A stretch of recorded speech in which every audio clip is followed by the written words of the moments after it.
Welcome, I'm Christian, this is Lazy Devs. Welcome to the last episode of our Pico-8 tutorial, of our Pico-8 Hero. We are finished, we are finished. I did some tweaks, but the game is currently released. Let me walk you through some of the last tweaks I did before I released the game. Then I want to talk a little bit about how the game is released. How do you release a game? We already talked about it a little bit previously when we talked about the beta. But now I want to also explain generally like what the next steps would be. And finally, something I want to do as well is do a bit of a post-mortem, kind of like talking about what went well in this project, what didn't go so well in this project. Generally, as game developers, we always want to try to draw some conclusions from our projects, especially the projects that we shipped. Ha! I'm really hyped. Okay, Loralad. So again, I did some tweaks. I decided to do them off screen, like not during the tutorial, because they were kind of small. So let me step you through some of the stuff. So if you run this game, I'm gonna run this just so you know how to. Looks fairly similar. Wait, this is not the final version. There we go. I have made a small mistake. I've been developing this program on a different PC, and I had to copy the files. I copied the wrong file. Anyways, here we are. As you can see, it's not that difficult. There's little detail I put like in the upper left corner. There's like a V1 that refers to is version 1, and I will, so I can see if I upload it to somewhere, I can see which version of the game it is. So if you look at the game, it didn't change too much. There is just one little detail that one person suggested in an Alexa Lawful thread, and that is adding those shadows to the blocks. Now, I decided to do this off screen of the tutorial because I think this is a really simple thing, and if you're made it this far, I think you should manage to make this shadow under the blocks. It's just like a black block drawn underneath the actual block. So, that's fine. It adds a little bit more contrast to the blocks, something that I really enjoy. And I think it's a good addition to this thing. Now, of course, now that the blocks have the shadows, you want to put shadow underneath everything, but alas, we won't. So this is one thing that we added. Another thing is there was a small bug that I fixed, and that bug was in the following function, in the function that is in the hit brick function here, and that bug had to do with the sudden death bricks. So up here we check if the brick that we hit is an exploding brick or a brick that is blinking with sudden death. Then we do a bunch of stuff, and then here this if statement, it had something like SD brick. This variable was wrong. You just have to put the SD brick in here. So something I do here is I check if the brick that we're hitting is the sudden death brick. In case it is, we're getting 10 points. But also, and that's also something I added, I reset the brick. I delete it. Because what happened then is I would hit the sudden death brick, it would explode, and then it would continue blinking even though it's already gone. So yeah, that was bad. So yeah, I removed this part now. So you reset the sudden death part when you actually manage to hit the sudden death brick. That's something that didn't show up too much until I actually pumped up the sudden death count to 3. So when the level is down to just 3 bricks, sudden death is being triggered. I think this is something that we can define up here in the variables somewhere. Let me see, where is it? Yeah, there we go. SD threshold. It was at 1. I set it to 3. That kind of felt nice. Okay, and so the third thing that I also did, I already hinted at this before, but maybe we should go through this a little bit. I added some copy protection. Now, you might be wondering, why copy protection? Because this game is distributed freely on the internet. Everybody can just download it and they can just copy it, right? How is there copy protection? And also as gamers, as people who are really into games, we like to associate negative things with copy protection. They have copy protection, it makes my game crash, and also I cannot pirate it anymore. So no, it's kind of like this evil kind of money-making scheme. But in our case, copy protection is something different. So the idea is that we're uploading those games on the internet. We will be uploading those games on the internet, especially embedded into a website. And something that quite often happens, it was very common back in the days with a Flash games and is still apparently common with the games that are released on HTML5, is that some guy comes around, just grabs all of the games from one platform, uploads them to their own platform, and puts ads on top of them. Apparently, this was actually happening quite a couple of weeks ago on Lexaloffle. Some guy just grabbed a bunch of games from Lexaloffle and just uploaded them to their own website. And that's not quite as cool as the piracy that we're used to usually, where it's like, I'm just gonna, I guess that's also not really cool. But again, that's kind of like when you're on the receiving end of this kind of scheme, where there's really this guy who just makes money with cheap advertisement on the internet by just dumping a bunch of games they downloaded from a different platform. You kind of you get that hurts. That's kind of really bad, especially since the game appear on a really cheap website with lots of ads on it, and it's like, ugh, this feels really grubby. You want to have, as a developer in general, you want to have control over where your game appears, because it is a valuable thing. Even though it is for free for people to play, still, the websites that host those games, they are making money with those games. The game is uploaded to some kind of website, there's ads, they get data from the visitors and stuff like that. They are making money, even though maybe you are not personally necessarily making money of it. And you kind of, as a creator, you want to have control over that. Back in the days, there used to be even licensing stuff, and so as a Flash game maker, you could make some money with making those games. These days, I think this kind of area has died out, and people moved on to mobile games. But we're gonna get into this at some other time, perhaps. So, anyways, you want to have some kind of protection that if the game is uploaded to a website that you do not endorse, that it's going to be a bit more difficult for those guys to rip your stuff off. And the way to do this is recently introduced in Pico-8 was this function called stat102. Stat102 is returns a variable that tells you if the game is run in a browser. It returns the host, the domain of the game that it is run on. So, for example, if we are on Lexaloffle forums and we upload the game to the Lexaloffle forums, stat102 will return www.lexaloffle.com. And if it is on, I think this is when you upload it to itch.io. At least for me it was. If you upload it to itch.io and people would download the game, then it looks like this. I'm not exactly sure. This is actually on the itch.io website. And this is on Play Pico is another platform that is really nice, where they're kind of curating Pico-8 games and uploading in one place, kind of really nice. So I added a couple of URLs. See, this is for Newgrounds, and I think this is for Congregate. So I added a bunch of whitelist URLs, and I'm checking this stat102, which I put into a variable called URL. And I check this variable against a list of certain domains that are okay. One little detail that you also have to check is if the URL is 0, it's just 0, number 0, not string 0, but actually the number 0. Then that means that the game is being run in a browser, not in browser, but in an actual Pico-8 application. And in this case, you also want to okay, that's fine. But if you check against all of these situations and it's some weird URL that you're not familiar with, then I'm setting a variable called pirate to true.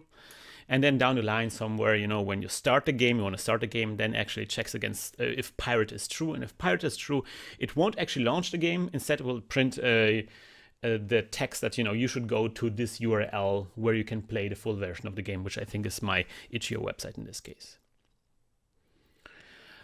One thing that's very useful is that if this happens, you should also print stat102 somewhere on the screen. So if you upload it to some kind of Newgrounds, for example, you want to know what exactly is the domain that Newgrounds uses for the games, that you actually will see an error message, so to speak. The domain that this game is run on is, and then you see the message. That way you can debug it and add new domains to the whitelist as you upload it to different places. That was a very long explanation. So yeah, these are kind of the main things that I tried to address. And with that, the game is finished. Now let me step a little bit through the process of uploading this game to different places. So we already talked about this, how, okay, I actually cleaned out my directory, so it's just Hero P8, Hero on P8, and I will export it in different formats. First of all, we're gonna go save hero1.png. And what you can see is we'd actually say, not save it as hero1.png, but hero1.p8.png. And I think we already talked about this. Let me. Can you see this? Yeah, you can see this. Okay. So this is my game file, and this is the file that was just created. It's an image file, but the actual game is saved inside the image file with some crazy magic. And you can see that there is like this little image, the card image on here. You can save that image with F7. I did a little bit of a hack. I actually made this image in Photoshop because I really want to have like a really nice cover image. I created this image in Photoshop. I imported it as a sprite sheet and then did some shenanigans where I opened the P8 file, because this image is also saved in the P8 file. Maybe I can show it real quick. Can I show it real quick? Maybe I can show it. Yeah, you will see it a little bit. So if you scroll all the way down here, you can see this is the sprite. This is the sprite sheet, and this is the label of the card. And you can just basically take the sprite sheet and just paste it in the label of the card. So if you import any kind of image, PNG image as your sprite sheet, as we already did in the previous episode, you can then copy all these numbers and paste them in a label and get like a custom beautiful label. Otherwise, you can just press F7 and capture any screenshot during gameplay as your card label, but you know, that usually will be a screenshot from the game, and sometimes you want to add some logo, you know, you want to be a bit fancy.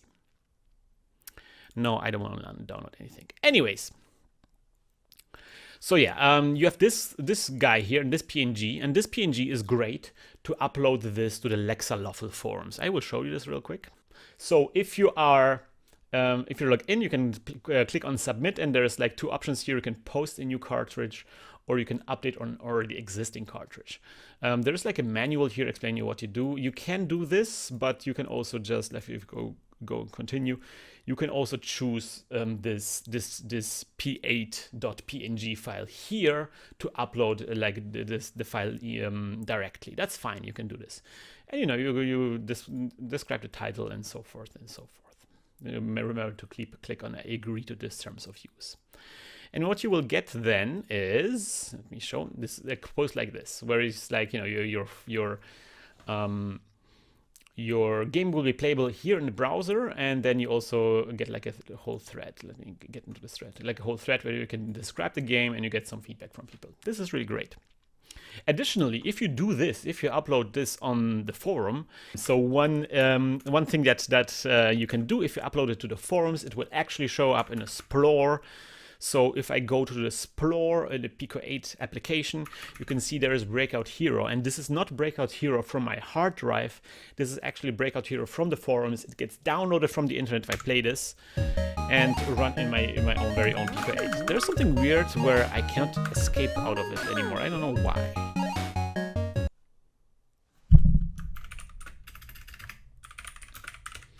But anyways, like the Explore part is a bit of a kind of like an app store built in Pico-8, where you can download things from the internet, and the way to upload those your games to this built-in Explore is through the forum in Pico-8. But, and this is the very important part, now that you're finished with your game, you should also try to think about publishing. And this is, I think, a very important lesson that a lot of game developers never have, because most of the game developers, especially new game developers, are very busy making their games. They never finished an actual game and try to publish it, or rarely. That's kind of like a very rare thing to do. So they're really bad at publishing the games, really bad at the last step of publishing the games.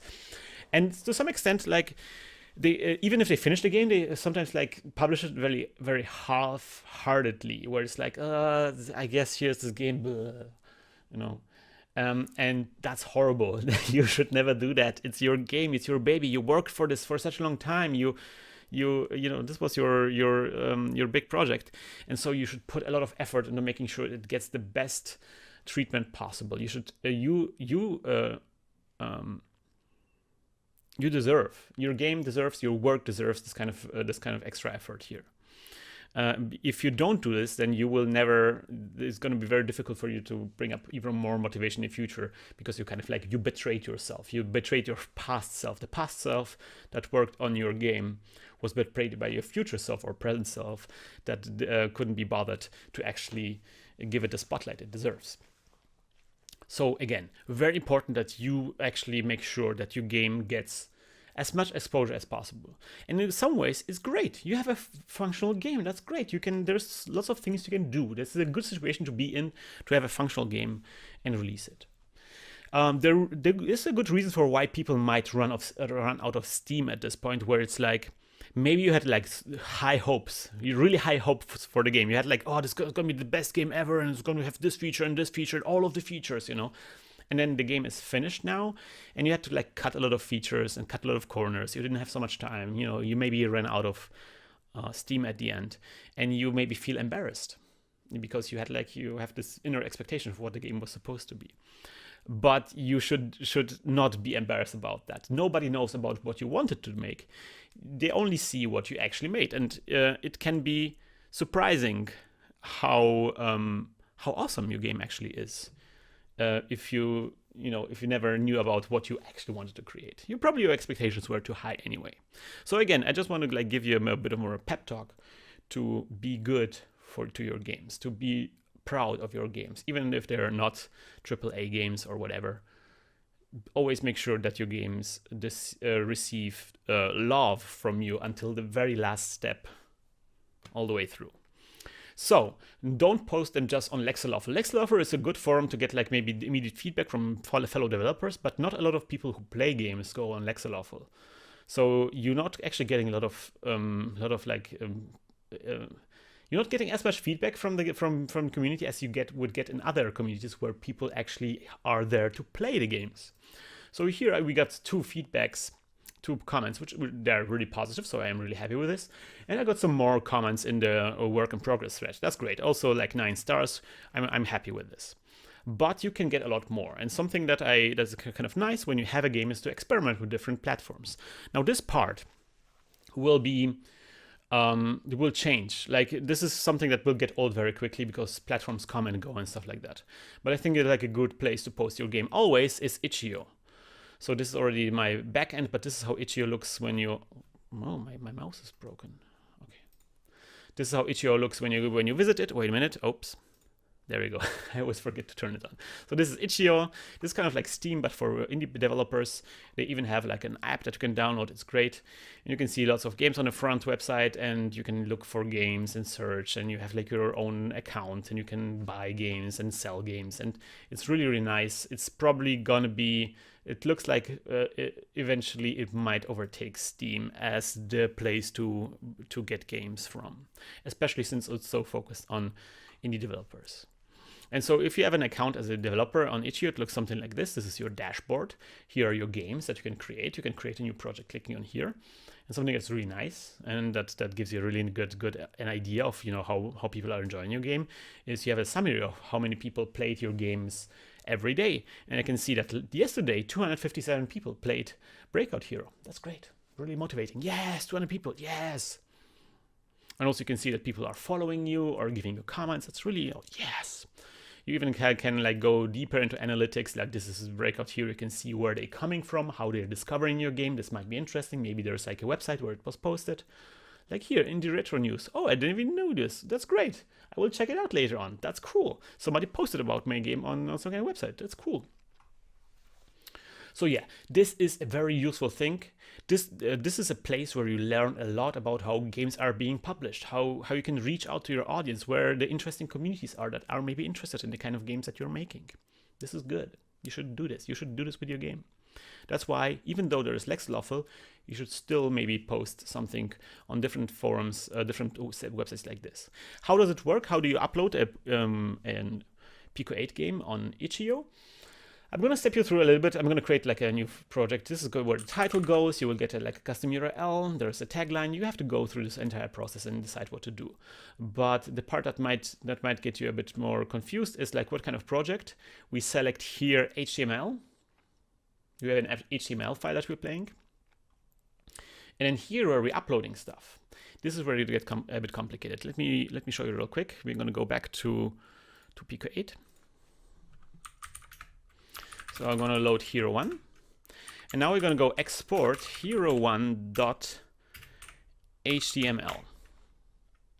HTML.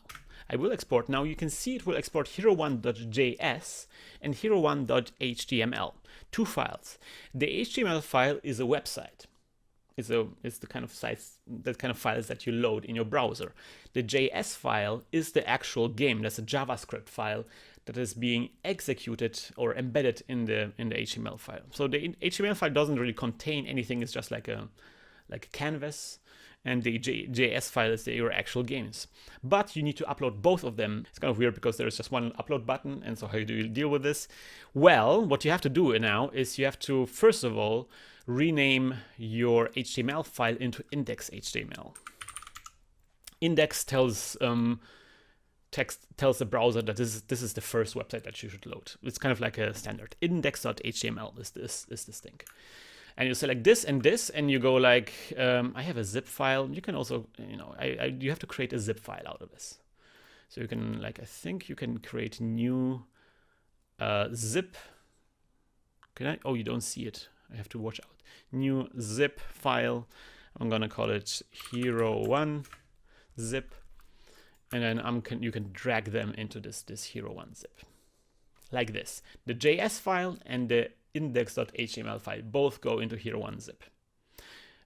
Just to check, you can also execute the HTML file. I will do this, so you can see.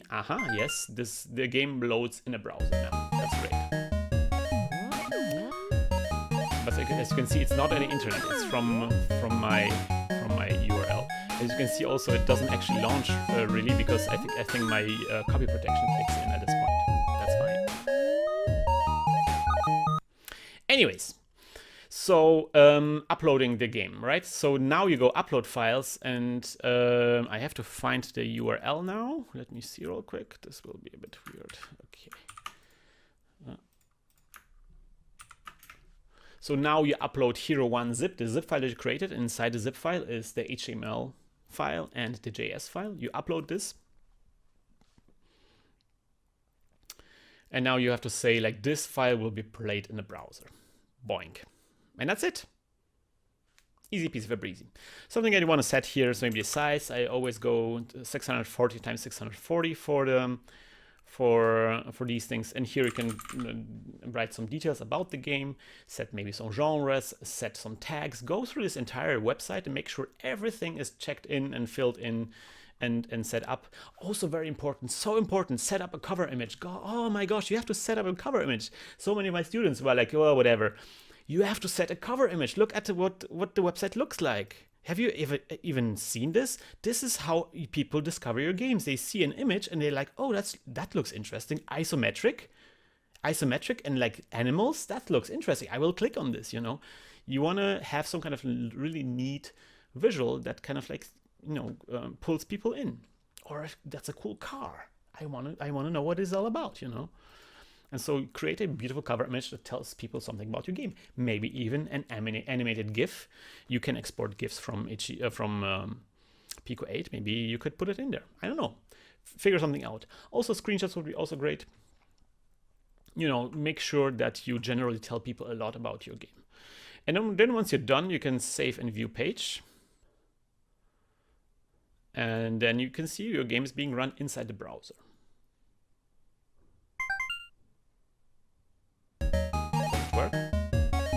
Yeah, and so you can see my copy protection lets this game through because HE was whitelisted. So this is how it works. Now I will delete this game because this was just a sample project. Here's a couple of things that you... Can I delete this game? I will find out how to delete this game later on. Here's a couple of things that I want you to think about as well. So once you create it, like this is how I make Breakout Hero. I make a cover image. I uploaded 3 screenshots, animated GIFs as well. So people actually, before they even can decide, do they really want to play this? They can actually already see how the game looks in motion, and it looks pretty awesome in motion. So that's a very good thing to put up there. Put whatever screenshot makes the game look good. What's the strength of your game? And I think for me it was like all the beautiful explosions. But very important as well here, look at this. I put a lot of descriptions in about the game. I wrote a lot about the game. How do you play? What is the game about? You know, just in general, what is the game about? What buttons to press? A lot of people are not familiar with Pico-8. A lot of people don't know which buttons to press in Pico-8.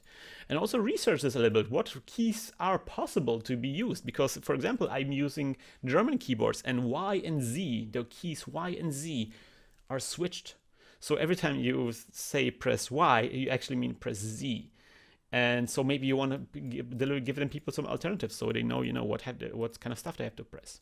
Explain your gameplay. There's like a lot of power-ups. Maybe some need some explanation, you know, like reduce, for example, which people already understand. Okay, this is a bad thing, but also it gives you a 10 times score multiplier. Maybe that's something that you should maybe point out because people might not realize. Or how does sudden death work, you know? And also scoring is a kind of obtuse in our game, so put that into here as well. And especially credits. Tell people who you are. How can they reach out to you? Where is your website? Where is your Twitter account? Where can they follow you? Also, all the people that work on your game, they might be like, in this case, you know, we had Gruber Music working on this. Gruber Music also wants to be credited. And also, when they see that I published the game, they will also be like, yes, I will work on this. Check this out, everybody. You know, you're going to get some promotion from there as well. And again, tags. When people are looking for this, a person who should find this game, what should they be typing into the search box, you know? Okay, and so, and also, of course, very important, let me look at the game. So this is also very important here. You also want to make sure that, you know, that you make the website pretty. There is like a logo on top telling you which game you're actually playing, Breakout Hero, and change the color so they fit kind of like to this thing. Make this actually your own thing, not just a white website, because the default is just a white website, and that seems like I see a default white website, I feel like somebody didn't put any effort into this. And if I see that they don't care about their website, then why should I care, you know? That's kind of like a very important lesson. A lot of students recently, or a lot of my students, had to hear me talk about this a lot, rant about this a lot. Make sure you go this extra mile. Make sure you make this beautiful. You can do this by going edit theme, and you can change all of the colors. You can upload a banner. You can upload a background image. Great. Look at how other people do this. Look at how successful games are doing this, and try to copy this. Here, what's his face again? Terry Kavanagh, a really great developer. Recently developed this in a game jam I was actually following here. Make a beautiful banner, has a video going up so you can see what the game is all about, a lot of screenshots. There's also a development log explaining, you know, when he continues developing, working on this game, you will see him posting more updates. This is great. Click a little bit through the different games, see what kind of style of presentation you like, and just use it. It's great.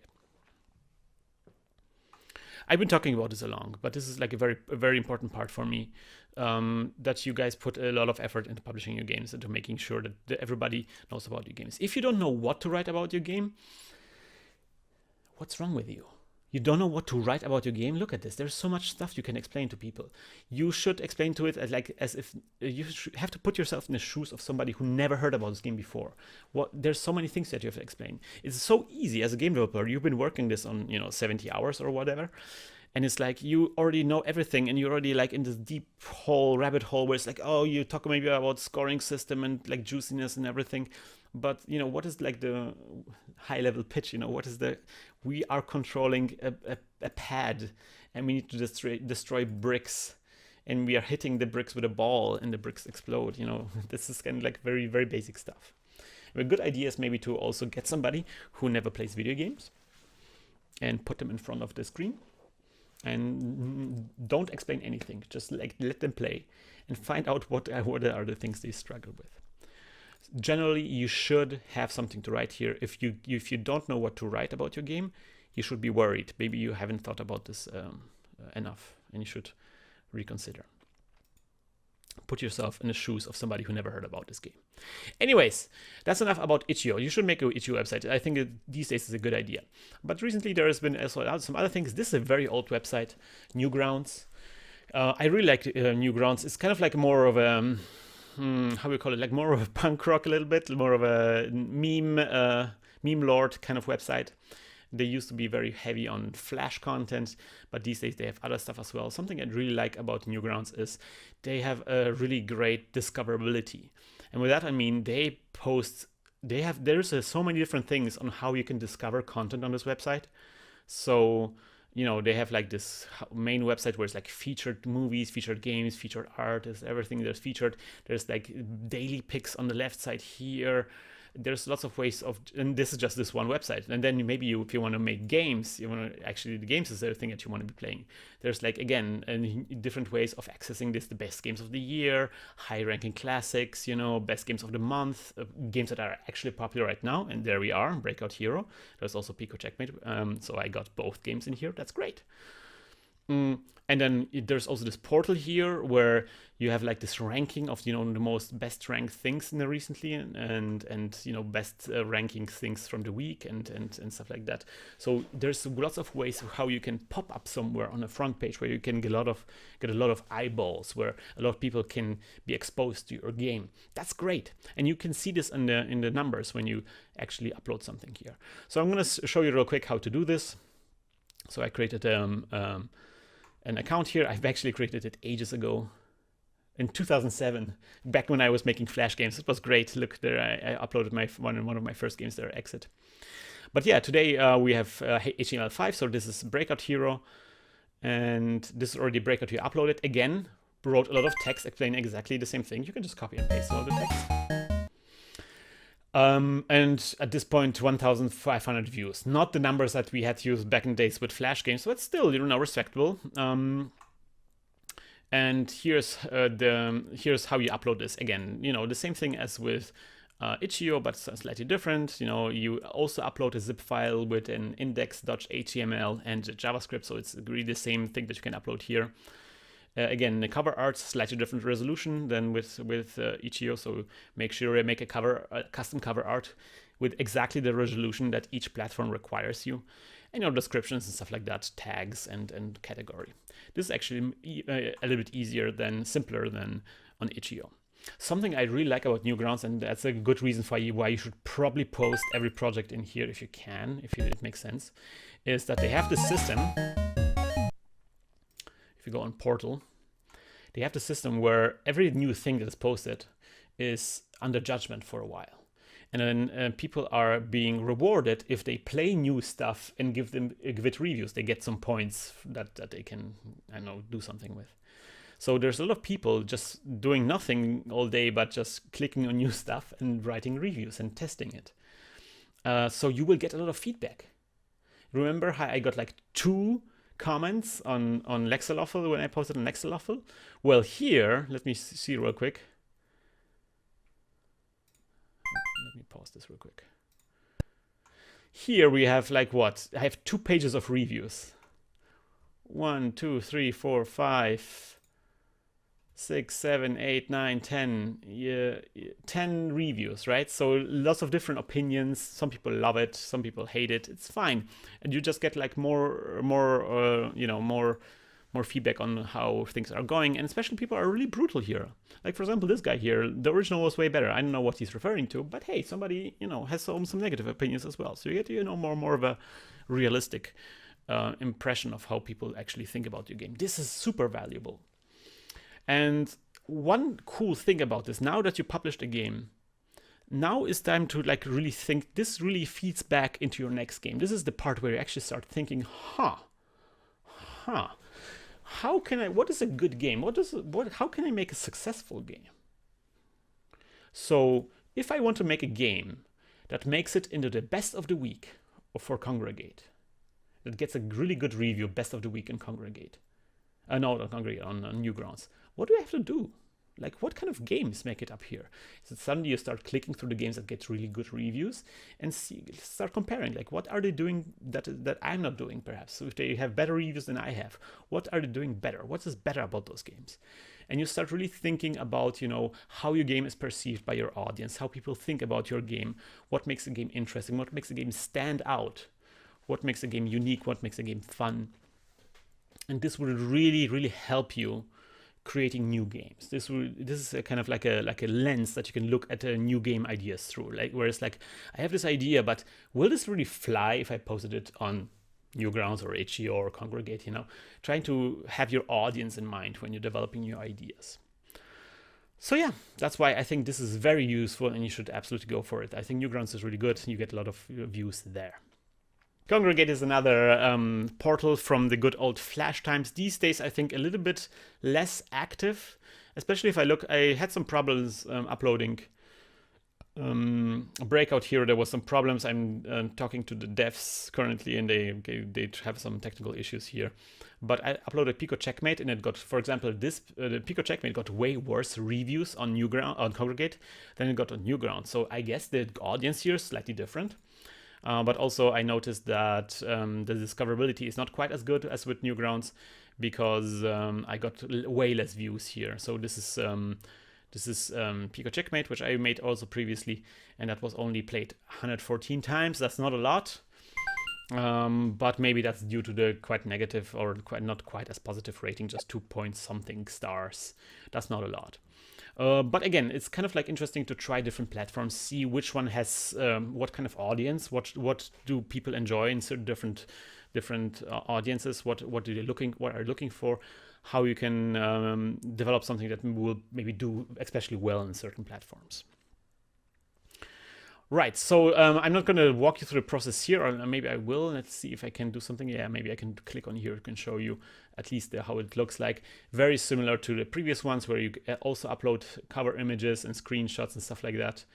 And if I click on upload files, here you go. Here you can have to select Flash, HTML5 or whatever. For us, it's HTML5. This is a bit different, where you have to upload your index HTML separately from the rest of the files.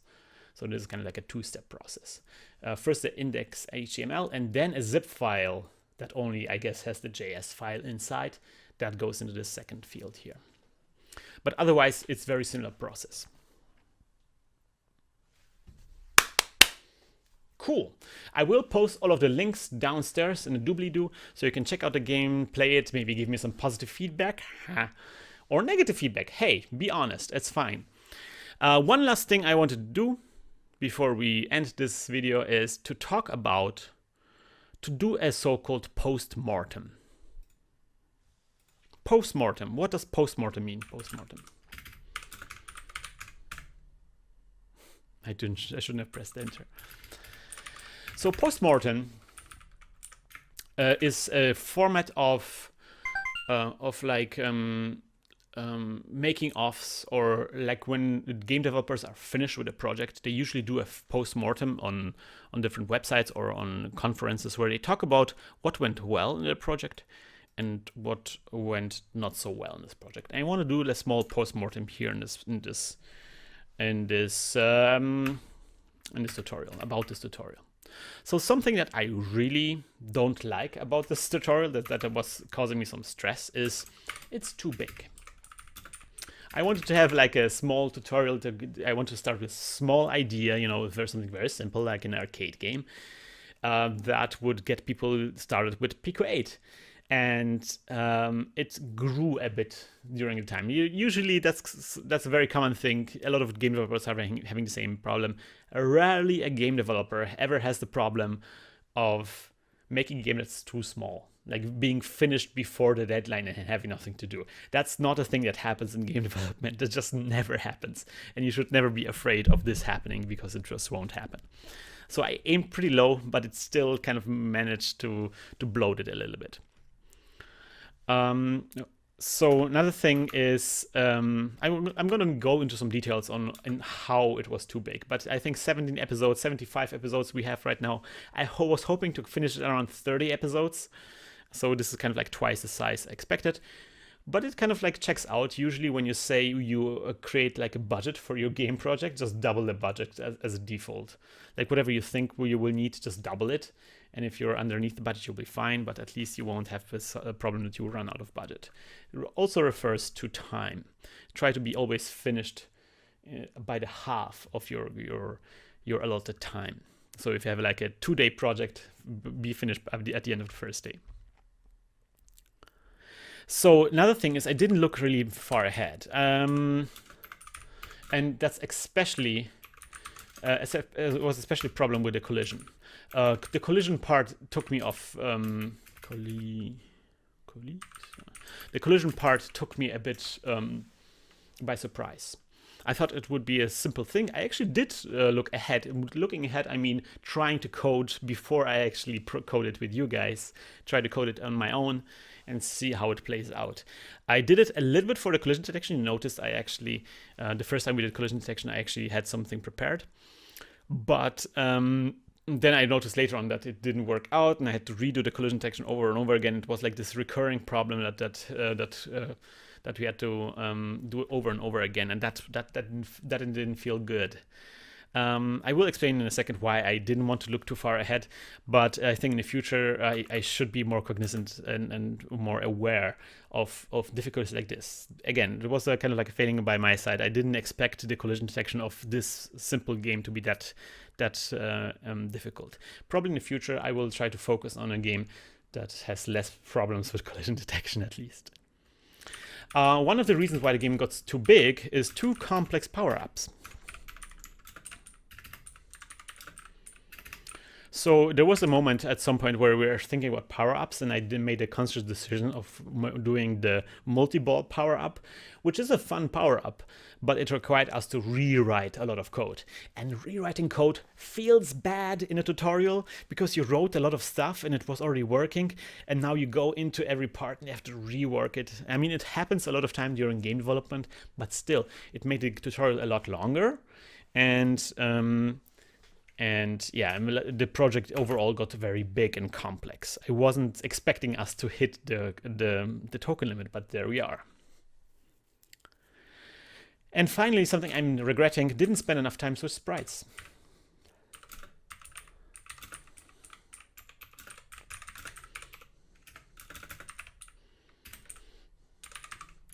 So we didn't spend enough time with sprites. I mean, we didn't do a lot of sprite work. We went a lot of time, like we spent a lot of episodes just doing like working with drawing boxes on the screen and circles. And it was very, very late in the process where we started flipping the boxes and switching the boxes and turning them into sprites. And even then we didn't really do a lot of sprite work. And I think that's something I want to do better in the next project. I want to focus more on sprite-based type of games, because I feel like this is a very good way for people to approach Pico-8, to start like, making some pixel art stuff. Maybe like artists are kind of like, this is how they get into projects like this, where they start pixel arting something, and it's like, okay, now you have a nice character, now you want to find out how to move it. We did that kind of like wrong way around. We do the pixel art stuff is often the fun stuff, and we put it way in the back, and I think it was way too late. I mean, it's fine to kind of like have delayed gratification perhaps, but I think you should, we buried the lead here a little bit, and even then we didn't gave it as much attention as it deserved perhaps. On to some good stuff. Things that I like about this project. So it was a natural tutorial. And that's something I actually discussed with my girlfriend as well, because she's a teacher and she's like very much into like this kind of stuff, where it's like, I wanted to avoid, because I've been listening to a lot of tutorials, I wanted to avoid a tutorial where people prepared everything in advance and they just, basically almost copy and paste already written code in there. You don't see them coming up with ideas. The ideas come from nowhere, from a file somewhere, and just copy it in there. I think that's not a very useful tutorial for a lot of, like, I guess it's a very compact tutorial. You get, exactly to the point. You never make any mistakes. You never make any bugs.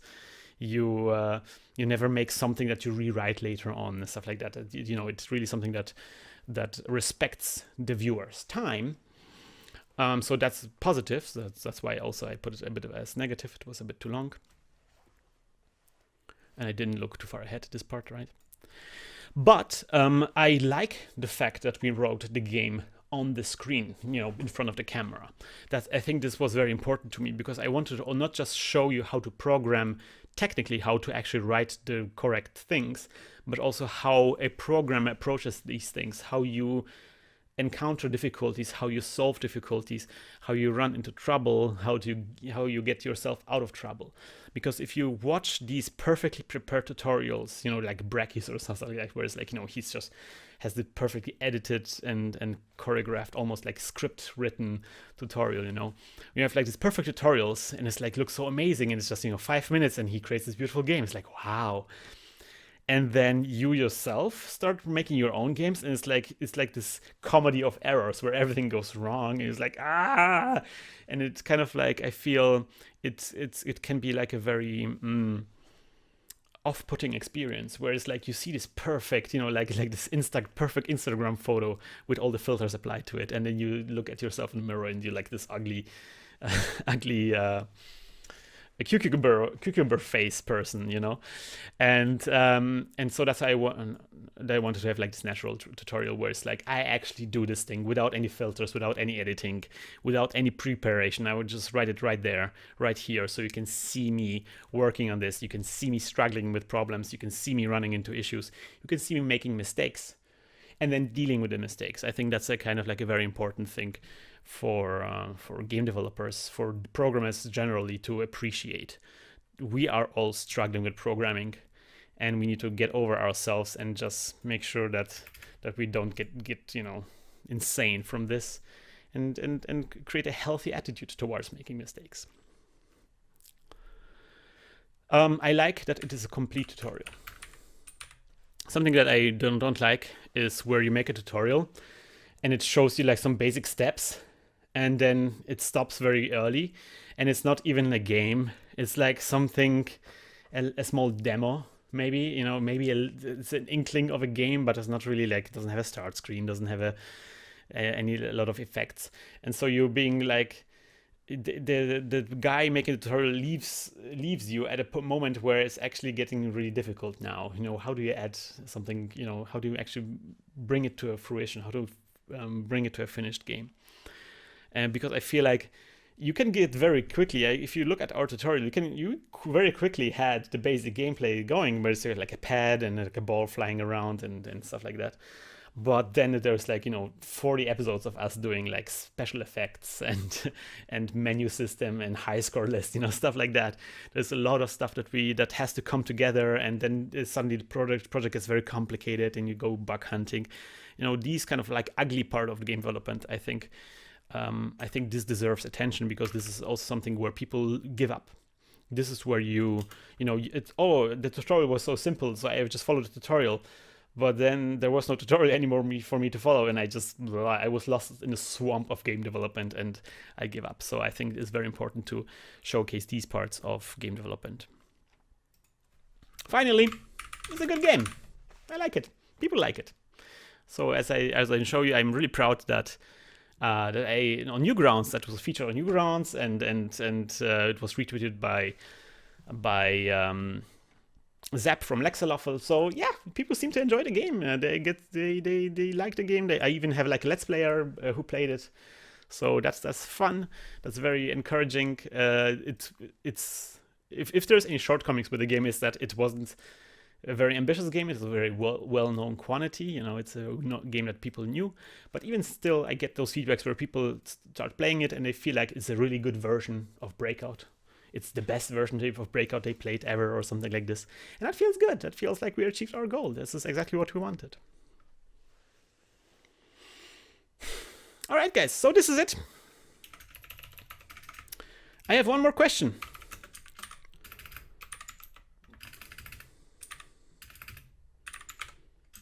Next question mark. What is the next game? I don't know. I'm thinking about, because again, trying to address the problems I had. Because it is too big. I was thinking about actually doing some more well-prepared and more to-the-point tutorials as a kind of like a complementary content to the big tutorial that I have here right now. So maybe going into some smaller tutorials just to get people started, just to you know, something quick that they can just go through, not like a 70 episodes project. So maybe something like a 2D shooter is something that I thought about. There is like this very famous series of 16 GIFs that show you how to make a 2D shooter. Maybe I will go through that. I'm not sure quite yet. I'm not quite sure yet. And also I thought about maybe doing single videos of showcasing certain things that I think I see people struggle with a lot. Stuff like setting up maybe a Git account, like Git setup, so you can copy your games to different locations, or how to animate a punch. How to make a good feeling punch in Pico-8. A lot of my students trying to make brawler and fighting games, and they struggle. And also maybe doing topics like generally like game design topics. How do you pick the right genre for your first project? I think a lot of people shoot themselves into the foot by just picking like the most impossible genre for the first game. They fail and they think that game development is not for them, sadly. So yeah, but if you have any suggestions, if you have any desires of what I should talk about next, then let me know, and I will try to maybe do this, but I can't promise anything. I would like to thank you for sticking with me for such a long time. If you listen to this, then wow, you went through quite a journey, and I hope it helped you a little bit. It seems like people are liking it. I received some very positive feedback so far, so I hope you're one of those who enjoyed this a lot. And especially, very important, show me your games. If you made your own game, just post it in comment section. Send me to the game on Twitter or stuff like that. I want to see what you made. Maybe you made a different game. Maybe you made the same thing. I want to see what you made. I want to share it with other people as well. We are a community of game developers. We want to show our games. We want to talk about our games. We want to show our games so people so they can play. Cool, guys. So this is it for me. See you on the next tutorial. Bye bye.